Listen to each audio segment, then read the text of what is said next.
किन्नर चुड़ैल। गोरखपुर नाम का एक गांव हुआ करता था। उस गांव में ज्यादा लोग नहीं रहते थे। उस गांव में एक गर्भवती विधवा औरत रहती थी। उस औरत का नाम कमला था। कमला अपने घर में अकेली रहती थी। उसके पति की सारी जायदाद उसके नाम हो गई थी, पर सभी गांव वाले उस औरत को मनहूस औरत समझा करते थे और सभी उससे नफरत किया करते थे।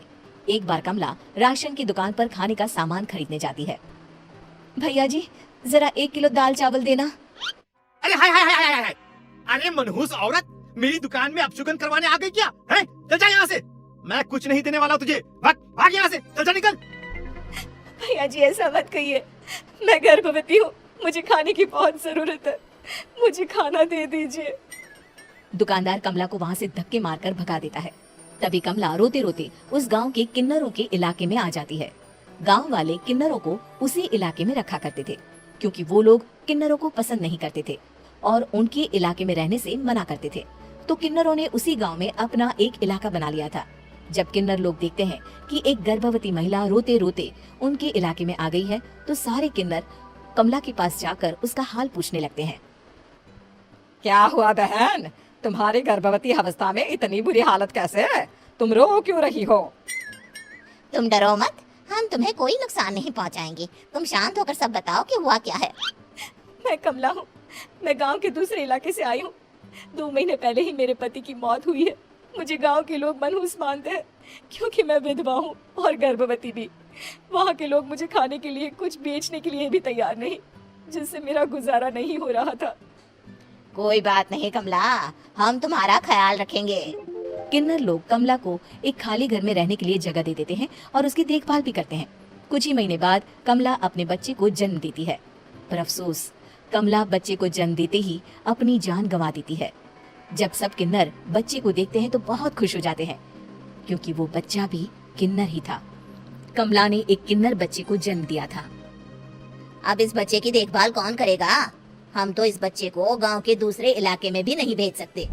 और तो क्या हुआ, इस बच्चे की माँ नहीं रही तो हम इसे पालेंगे। अब ये हमारे इलाके में रहेगा, हमारे साथ रहेगा।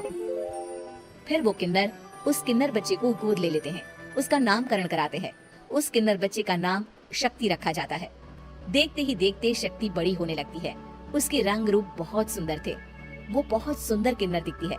एक दिन शक्ति एक किन्नर से पूछती है, माँ जी सुनिए ना, ये गांव के दूसरे इलाके में भी तो लोग रहते हैं, तो हम वहाँ क्यों नहीं जाते? हम उनसे अलग क्यों रहते हैं?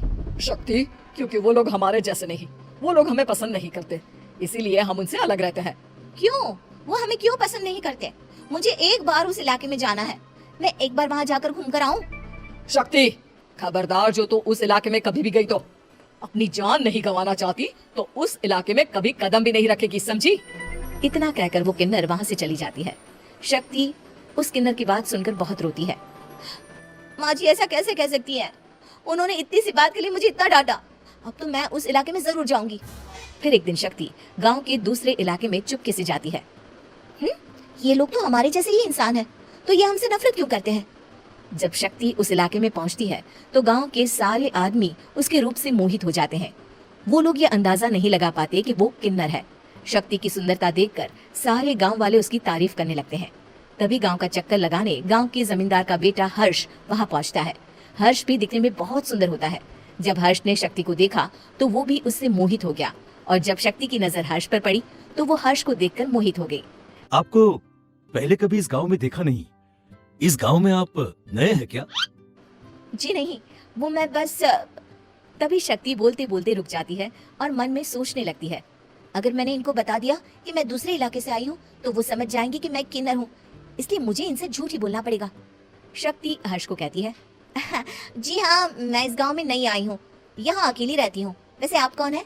आप भी इसी गांव में रहते हैं? जी हाँ, मैं इस गांव के जमींदार का बेटा हूँ। आपको किसी भी चीज की जरूरत पड़े तो आप मुझे बता देना, मुझे अच्छा लगेगा। ऐसे ही शक्ति और हर्ष एक दूसरे से रोज मिलने लगते। वो दोनों अपने प्यार का इजहार करने एक दूसरे से मिलने जाते हैं। तभी शक्ति का पीछा करते करते एक किन्नर वहाँ आ जाती है। शक्ति, मैं तुमसे बहुत प्यार करता हूँ। मैं तुमसे शादी करना चाहता हूँ। क्या तुम मुझसे शादी करोगी? हाँ हर्ष, मैं तुमसे शादी करूंगी, पर मैं तुमको अपने बारे में एक सच्चाई बताना चाहती हूँ जो मैंने तुमसे छुपा कर रखी है। तभी उनके बीच में ही वो किन्नर आ जाती है। शक्ति, तेरी हिम्मत कैसे हुई ऐसा करने की? वो किन्नर शक्ति को खींचकर गांव के जमींदार के पास ले जाती है। हर्ष भी वहां शक्ति को बचाने के लिए पहुंच जाता है। जमींदार शक्ति और हर्ष के प्यार के बारे में सुनकर गुस्से में आ जाता है और शक्ति को गांव के बाहर निकालने की सजा देता है। शक्ति ये बात सहन नहीं कर पाती और कुएं में कूदकर अपनी जान दे देती है। जमींदार हर्ष की शादी गांव की एक लड़की से करवा देता है, पर हर्ष इस शादी से खुश नहीं होता।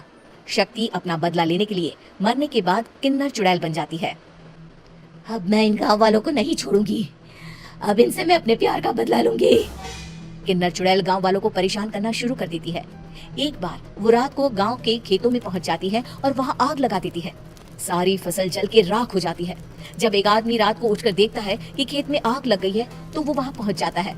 वो देखता है कि खेतों के बीचों बीच एक किन्नर चुड़ैल खड़ी है और वहां खड़े होकर ताली बजा रही है। गांव वाला किन्नर चुड़ैल को देखकर बेहोश हो जाता है। जब सुबह उस आदमी को होश आता है तो वो सीधा जमींदार के पास जाता है। अरे जमींदार साहब, अरे वो किन्नर चुड़ैल ने मेरी सारी फसल चला दी। अब मैं क्या करूंगा, क्या होगा मेरा? जमींदार चुड़ैल किन्नर का नाम सुनते ही सब कुछ समझ जाता है। अब वो बहुत डर जाता है। उसी रात को जब जमींदार डर के मारे अपने कमरे में सो नहीं पाता, तभी वहां अचानक से किन्नर चुड़ैल आ जाती है। किन्नर चुड़ैल जोर जोर से जमींदार के आगे खड़ी होकर हंसने लगती है और ताली बजाने लगती है।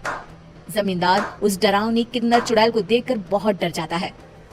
तूने मेरे साथ बहुत बुरा किया, अब मैं तुझे जान से मार दूंगी। नहीं नहीं नहीं नहीं, मुझे माफ कर दो, मुझे मत मारो। मैं कभी ऐसा दोबारा नहीं करूंगा। अब तुम जो बोलोगी वही मैं करूंगा। ठीक है, मैं चाहती हूँ कि किन्नर इलाका गांव के इलाके से जुड़े और गांव का कोई भी आदमी किन्नर समाज से द्वेष न करे, उससे नफरत न करे, नहीं तो मैं सारे गांव को मार दूंगी। और तुम गांव में एक नया कानून बनाओ कि अगर किसी ने भी किन्नर समाज को हानि पहुंचाने की कोशिश भी करी या इनसे भेदभाव करने की भी कोशिश करी तो उनको कड़ी से कड़ी सजा मिलेगी। हाँ, मैं ऐसा ही करूंगा। तुम जो बोलोगी वो मैं करूंगा, पर मुझे जाने दो प्लीज। तब वो किन्नर चुड़ैल वहां से चली जाती है। गांव का जमींदार किन्नर चुड़ैल का कहा मानते हुए दोनों इलाकों को एक कर देता है और नया कानून भी लागू कर देता है। तब से वहां किन्नर समाज और बाकी गांव वाले शांतिपूर्वक रहने लगते हैं। उम्मीद है कि आपको हमारी ये कहानी पसंद आई होगी। कृपया हमारे चैनल को सब्सक्राइब करें और सभी अपडेट्स के लिए बेल आइकन जरूर क्लिक करें। और हाँ, वीडियो लाइक और शेयर करना मत भूलिएगा। Bye bye.